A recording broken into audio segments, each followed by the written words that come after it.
Welcome back to the Nimble Youth Podcast. We explore the challenges facing children and adolescents today and give parents, educators, and clinicians tools to help young people thrive.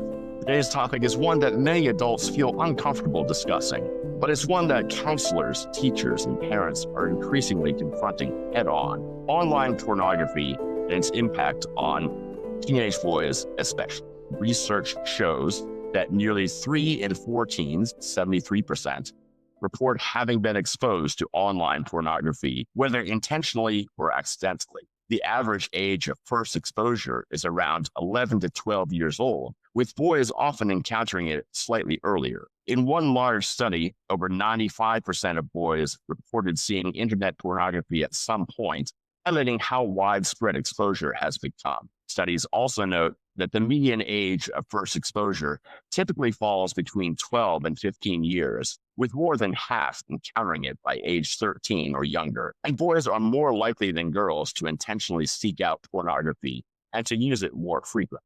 And clinicians are increasingly concerned because adolescence is a time when the brain's reward system is highly sensitive to novelty and stimulation, making repeated exposure potentially habit-forming. And access is easy, as we'll see later in the episode. About 58% of teens say pornography is easy to find online. So this isn't just an abstract cultural conversation. It's a developmental, psychological, and relational issue that many boys are navigating. And unfortunately, they're navigating this often alone and without supervision. To help us understand what's happening and how adults can respond, I'm joined again by counselor Jarrod Hoffman, who works extensively with adolescents and families, and who has also shared that he first encountered online pornography himself at age 12. Jarrod, welcome back. Hey, thanks. Thanks for having me back, Matthew. You bet. So I appreciate your willingness to talk openly about this. And you shared that you were exposed to online porn at a young age. Can you tell us a little bit about that experience? Yeah, when I share my reasons for even getting into counseling, 3 sentences. My parents were divorced at 10. I found porn for the first time at 11, and I didn't find counseling until age 25. And even reflecting on that before our conversation today, it is not an accident that my parents were divorced at 10, and it was within a year that I remember seeing my first explicit image. Yeah. Do you understand kind of what you were seeing at that point? I don't think so. I think that's what is so challenging about this particular topic is that at the time of exposure, children's brains are not wired to be able to handle that. I think even a mature 20-year-old brain might not be able to handle the flood of what's available today. Yeah, so I would say not at all. So was your first exposure there, was it something that you sought out, or was it accidental, or maybe somewhere in between? Yeah, so there may have been things before this for sure. I think, I was growing up in a time where probably the listeners on this podcast grew up in, which is there were a lot of hard copies of things. The internet, I remember the dial-up noises. And so that is really paired with, I had an email address. Why a 10-year-old, 11-year-old Jarrod needed an email address? No clue. And I remember getting an email and I clicked on it and it was a picture of a naked woman. Yeah. So a little bit of some background here. Apparently, more than half of young people report that their first exposure was actually unintentional. And that happened through things like pop-ups, unintentional, the predatory exposure, things like links or shared devices. Maybe another person in their family, had been looking and they happened to pull up that site, that sort of thing. So how did that early experience shape your understanding of whether it's relationships or sexuality at the time? Sure. I would say that it's unintentional for the child. It is not unintentional for the person perpetrating in this case, whether that's an individual or an industry. How did it shape me? I think in that moment, I don't remember going to my parents to say, hey, I found this thing. It was weird. Can I show you? What do you think I should do about it? I think the nature of unwanted sexual behavior, whatever that looks like, and I'll use that word throughout here, is hidden. we've been hiding unwanted sexual behavior for our whole existence. I read that, there was erotica being printed after the printing press. It didn't look like it does today, but I'm sure you weren't walking around showing that book of what you were reading. And so I think when it's so shame-based, what that lesson taught me was there's something interesting about this, but I don't think I can tell anybody. Yeah. And so let's talk about boys specifically. It's a problem for both sexes, but it is heavily in the teen boys camp for sure. So the research consistently shows that that boys are more likely to intentionally seek out pornography, and then after that initial discovery to then begin to use it regularly. So why do you think that teenage boys are particularly? I'd be curious. I think the numbers have shifted. Yeah. One of the things that came out recently that I think supports this is that for the first time in history of taking this survey, high school girls want to get married less than high school boys.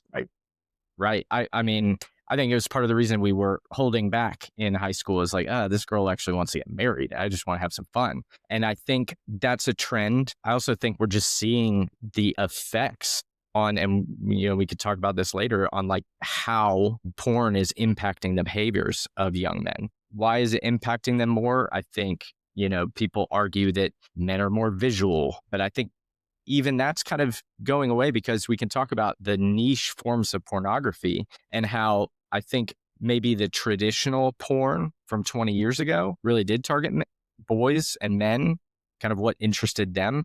But with these niches, I think that girls can very easily be targets as well. Yeah, that's a very good point because they're very sophisticated in the methods they use to target their audiences, and they can create content that completely gives them what their sort of unstated desires are. Even they can look at biometric data, they can look at psychographic data, and make a very sort of scientific determination of their target audience, which is frightening in a way. Yeah, for sure. Let me give you an example here. I think we use this as a metaphor throughout the rest of our conversation. I was thinking about this and how do you explain what's going on? Imagine your family is in a car and you're driving on the highway, right? And I have this weird thought, I think there's something about this where you kind of imagine worst case scenario, so you don't do it. And so this idea that like, oh man, I don't want to drive off this bridge. What would happen? Hit the water, I'd start to sink, the water would come in. I have that kind of recurring thought. And it's like, keep your hands on the wheel and drive down the road. So imagine your family's in this car and you've hit the water and it's slowly sinking. I think we can use this as a metaphor for what's happening with pornography particularly. The water is going to start trying to get into the car. Imagine that water is all of the bad stuff you don't want your child to see. It's going to try to get in the car. It's not a neutral enemy. And what we've seen is that the car is sinking. As we've created these tools, these industries have become more powerful. And so as the car goes down, the pressure is building. When, we were 20 years ago, 30 years ago, we were like 10 feet in the water. We're like 100 feet in the water. Okay, so there's this outside water trying to get into the car. Now, here's the number one kind of strategy for parents in this situation. Let's try not to let the water in. I see a leak on this window. I'm gonna put some rubber on, try to keep it out. Oh, there's another leak that popped. Okay. That's what most parents, I think, are doing. The child's in the back seat, right, and we have given them a tool. Now, it can be used for good, for bad, sure, but we've given them a tool. The problem is with pornography, like we talked about, it's interesting, it's illicit, it's natural in a way to want sexual behavior. So we've given them this tool. It used to be a book that describes how to get to the water. They'd have to go back, they'd have to kind of flip through it, read it, go, oh yeah, I could try hitting it really hard, but that's probably not going to work. I got to find something to break the window. And then we traded that for a brick. Hey, here you go. You just use this brick. It's not very hard. The book used to be kind of hardcover pornography, magazines, DVDs. The brick is a Google search. And now we've given them a bomb. And the bomb is what we'll show in a second of AI, LLMs, things that they use so naturally. And so parents are trying to plug these holes. The water is trying to get in. and your kid has something in the back could blow the whole thing. Let's use that as a metaphor as we go in. Absolutely.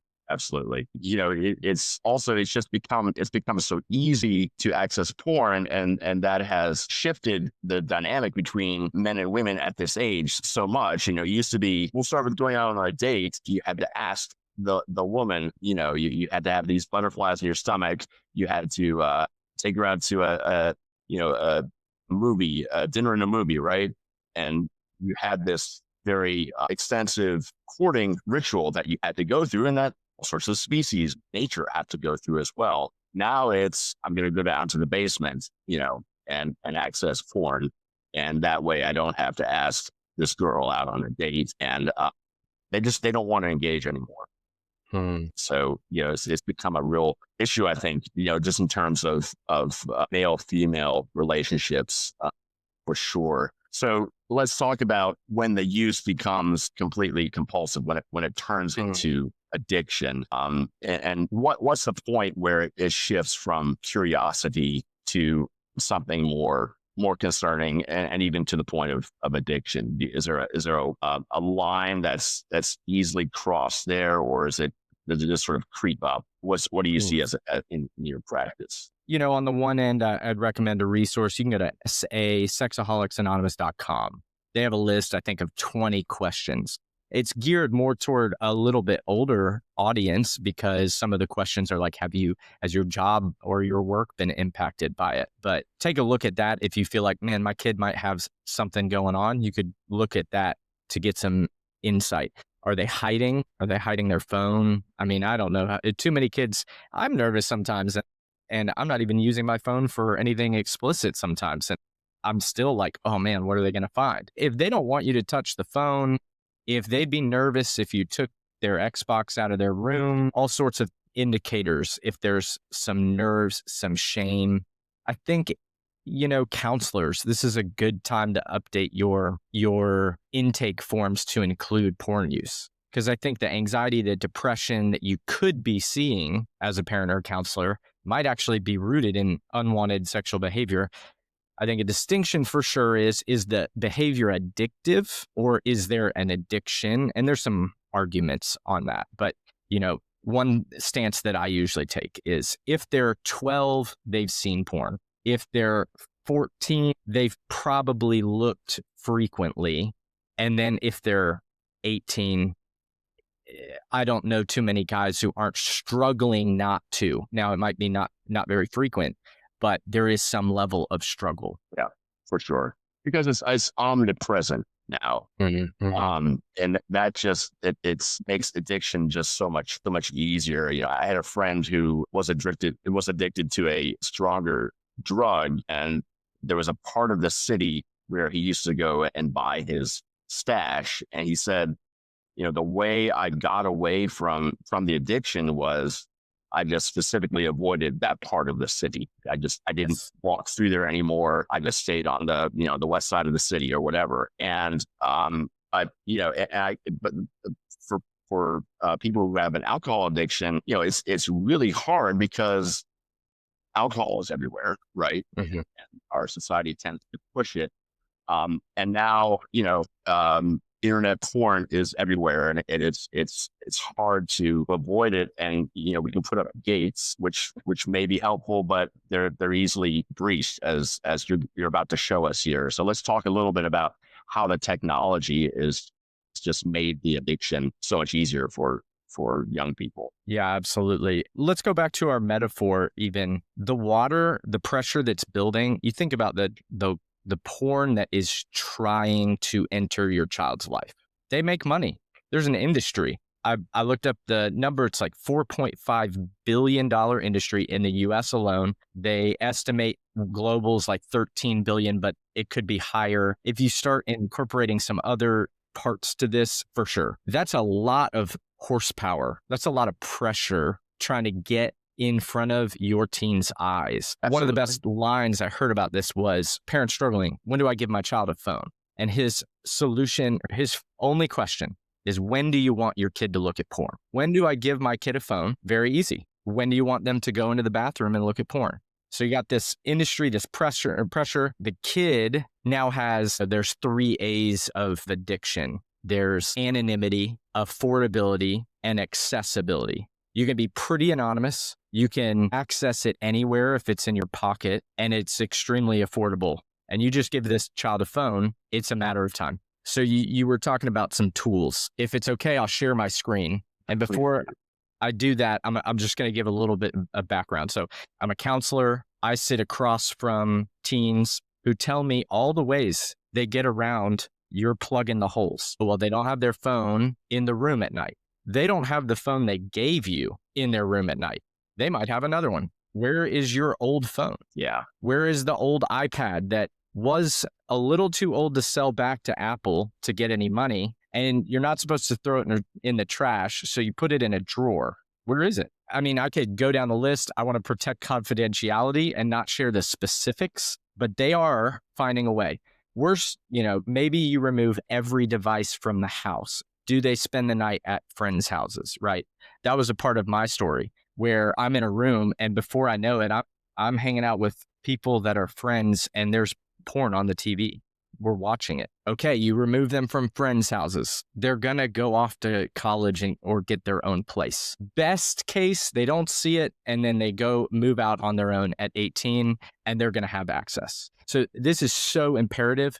The last thing that parents have heard a million times, and I'll repeat, is they were born in a time where they have never not had access in a way that we cannot understand. They will find a way, especially if you add the addiction piece, the energy and the focus and the creativity I have to try to get around my own barriers I should be a millionaire by now. If I could funnel that into something productive rather than trying to access porn. So I say all that to say, I'm going to share my screen and just show you. This is on my work computer, so I just want to be frank. I'm going to share this window. So this is ChatGPT. You think we've got blocks for bad stuff. We don't want to have them see stuff.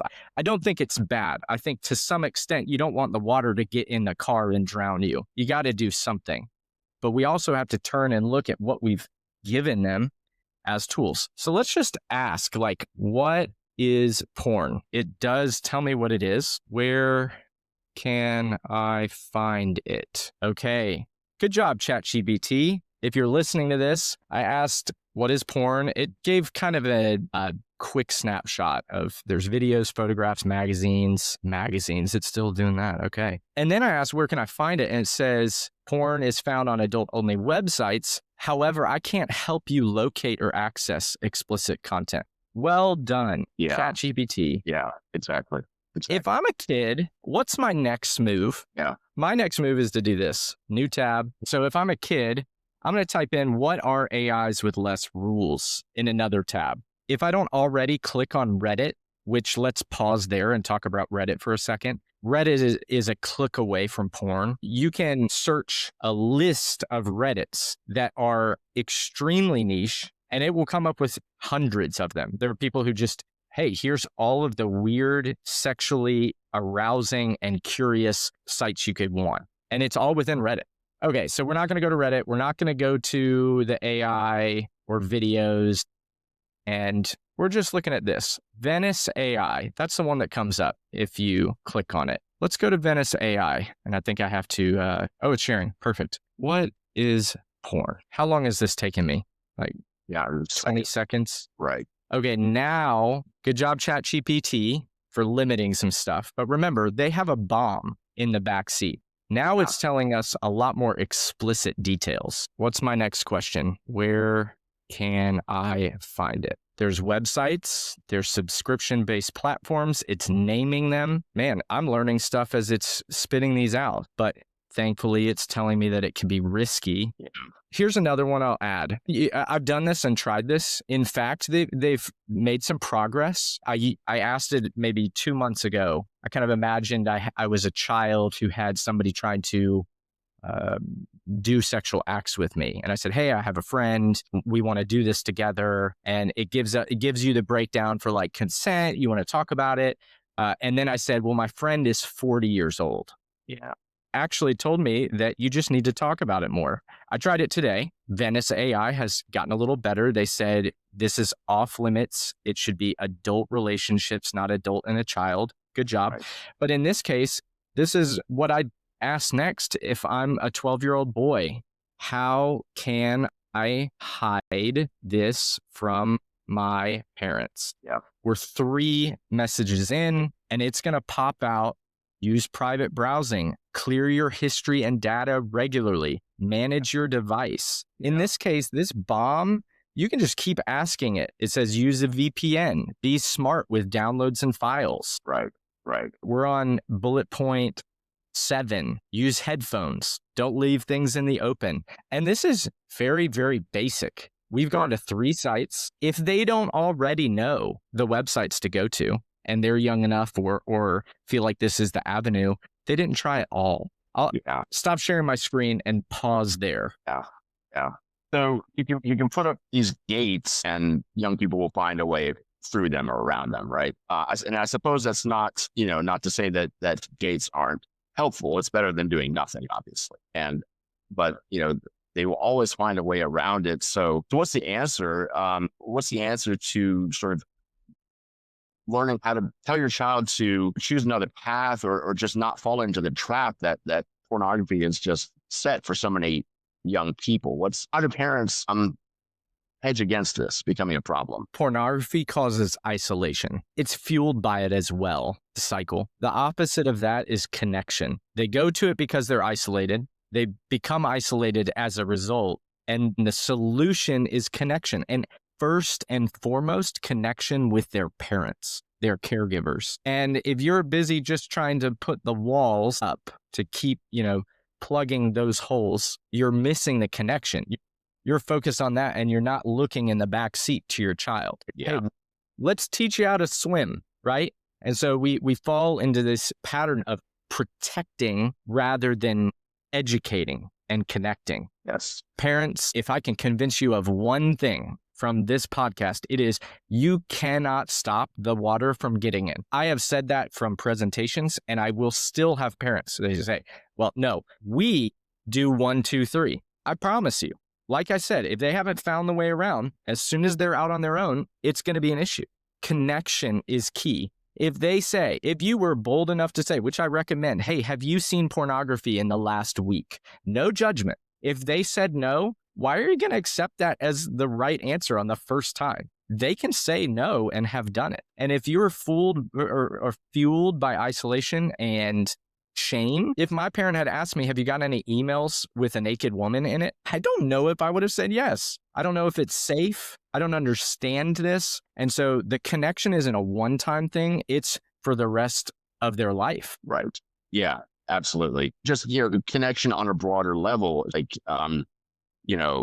when I was a teenager, you just got together more, right? You had youth groups, you had friends groups. What you went out and did things, and they weren't always great things that you did.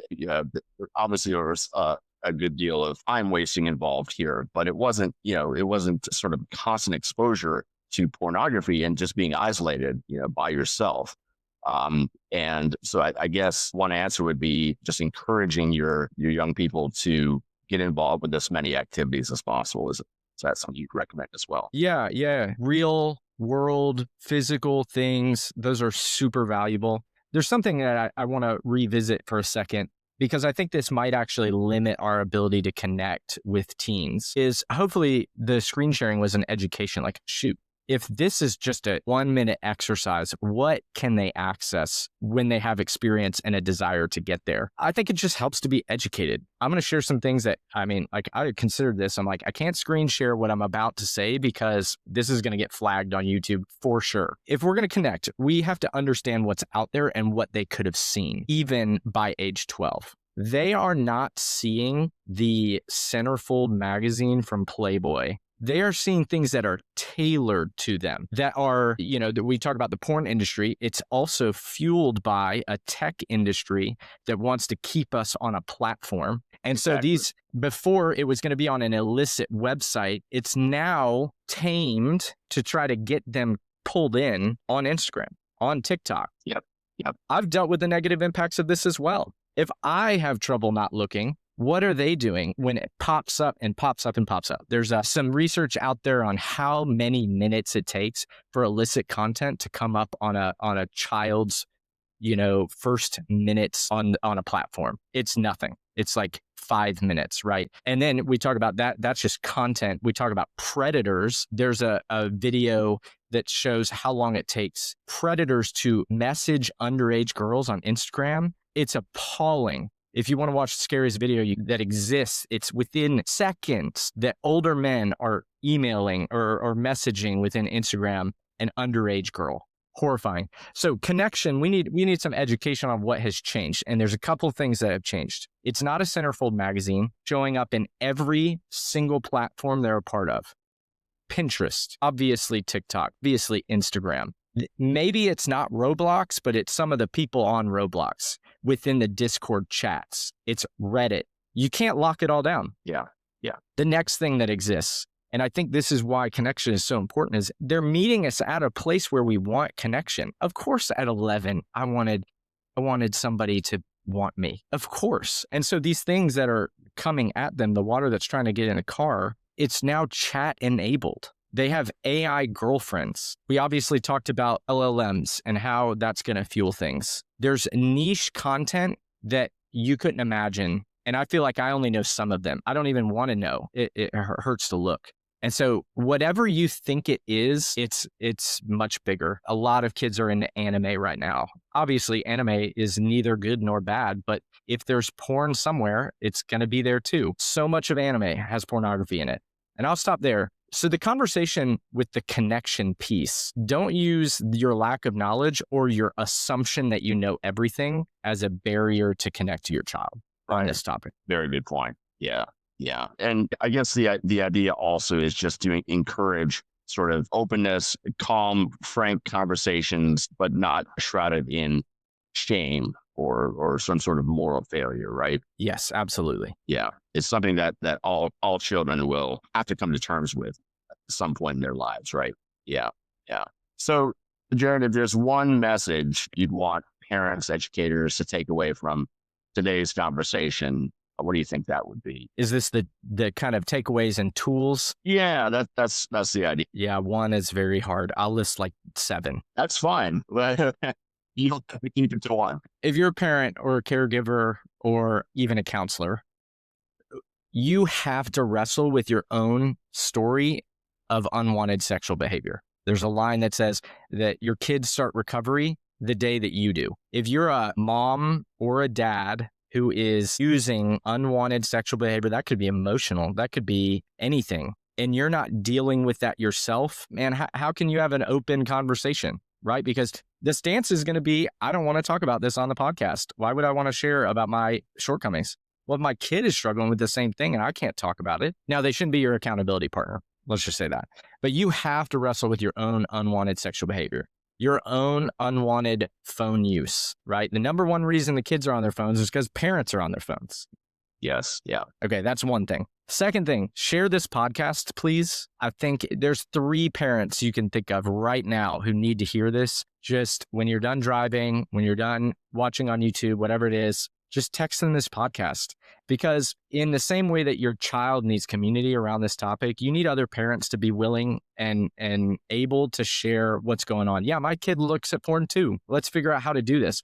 We know that like the most successful groups to keep their phones from being given to kids until later is when there's like a mass of them, right? A group of parents have committed to not until 8th grade. Otherwise, there's social isolation that just comes from these rules, and parents aren't immune to that.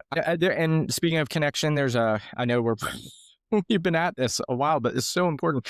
There's a famous TED Talk on connection. If you type it in, connection and addiction, and it talks about Rat City. And it's this experiment that was done with rats who had access to drugs in their water. And the rats that were isolated used the water that had the drug in it versus like the regular water. And then when the rat had community connection and they built this like fun city to play in, but there were also rats with them, they didn't access it. And I'm not saying it's going to be that easy, But if there's isolation, it's going to continue. And so I thought about this as a practical takeaway. And maybe if you're afraid to confront this, or if you continue to get, no, it's not a problem, and you know that there's something, I can't put a finger on it, but something's up, because that was what it was like for me in my story. I attempted to date so many girls in high school, college, and it never worked. And I really think that I couldn't put a finger on it, but what they saw was this inner turmoil in me. Obviously, it was coming out in my behavior and how I treated and thought about women. And so if there's this thing that you just can't put a finger on, this could be it. And so here's a practical thing for your teen who's 14 to your adult son in college. They're at college right now, and you don't even know if things are good or bad. You just hear what they tell you. Say this: hey, I just listened to this podcast. I just heard about how I can't stop porn from getting into your life, and it very well could be right now. I want to open the door to, if you have the resources for this, to paying for therapy for you to talk about pornography. Open door, no judgment. I won't say anything. You just tell me which therapist it is, and I'll pay the bill. Open offer, standing offer, because my guess is, if it hasn't already impacted your kid in college, in grades, in social situations, in dating, I mean, it's just silly to say that it hasn't. And they feel like they don't have anyone to tell, but you offer this as an option, man, I think they'll take it. Yeah. So that's a very practical thing that you could do. Yeah. There's a website called fightthenewdrug.com, I believe. Maybe it's .org. Fight the New Drug. Just a ton of education, some videos that could be helpful for you to watch with your kid. Just get on their emailing list. I feel like even if I just read the headline of the email, it's informative to me. And it's just trying to educate people on, this is a drug, and it's a new one, and it's also an old one. It's taken a new format. Mm-hmm. Unwanted by Jay Stringer. It's a little faith-based, the absolute best book that exists right now on understanding, and I'm stealing that language from him, unwanted sexual behavior, because there's sexual behavior that is wanted, right? That's the problem. Alcohol, we don't need that as humans. But if you're in a marriage, you kind of have to have some sexual behavior. Exactly. Right. And then you can always reach out to me. My website's jarrodhoffman.com. Please send me an email. I'd love to help you, coach you through this. If you're in the state of Tennessee, I can offer counseling to your son. And then maybe the last kind of takeaway I would have for you, if you haven't been convinced yet about the fact that you can't stop this from happening, getting in the car at some point. I got to have a shout out to my friend Christian Kaufman. I got into investing a little bit at the worst timing. And why was it the worst timing? It was because it was like February 2020. Sorry. Yeah, is that right? No, sorry. Yes, February 2020. I moved my money into the account, but I hadn't chosen what to put it in yet. March 2020, something happened. And then I allocated the money. Why was it the worst thing? It was because it went up. Jarrod, you're amazing at picking stocks. You're so good at this. That's the worst thing that can happen, because I didn't know what was actually happening. What ended up happening? I made some money on some stuff, and I lost some money on some stuff. And my friend Christian asked me, like, do you think, and non-judgmental, do you think you have what it takes to outperform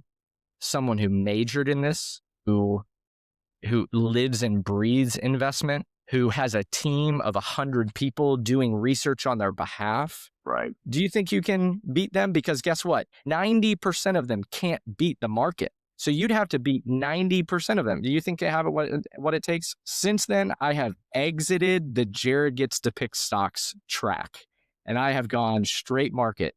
It's the same way with trying to block things from getting in. If you think you can beat Apple, Meta, a $4.5 billion industry on your own, man, I think you're fooling yourself. But there is no one else who can connect with your child more than you on this topic. And a caution, and then I'll end my rant and my list. Your child will have to wrestle with something that is very uncomfortable. And I think parents listening will know this wrestling. It's this statement: my parents did the best that they could, but they also allowed harm to come in. Do I blame them for it? No, they didn't have all the answers. But the moment you do get the answers on this, you now have to wrestle with almost being a cog in the machine, that we've continued to let the laptop sit in their room, that we have avoided the hard conversation about unwanted sexual behavior. Yep. And in therapy, whether they're 15 or whether they're 45, it will come up just like it comes up for us. Do I blame my dad for never asking me about pornography? He did the best that he could. And I was allowed to have too much stuff. That's my one thing to take away. All of those 8. Conversation and community. That's what solves so many problems, I think, in today's world, for sure. Well, Jarrod, thank you so much for joining us again for this really wonderful conversation we had about a very difficult topic. And I think you shared a lot of great insight into how parents can talk about it and how they can deal with it. And thank you to our listeners for joining us again for the Nimble Youth Podcast. And if today's episode was helpful, please do share it with a friend, leave us a rating, and continue the conversation in your own homes and communities. Because as we just spent the better part of a half hour or more talking about, when we talk honestly about the realities facing young people, we give them a better chance to grow into healthy adults. Until next time, take care of yourselves and your young ones. Take care.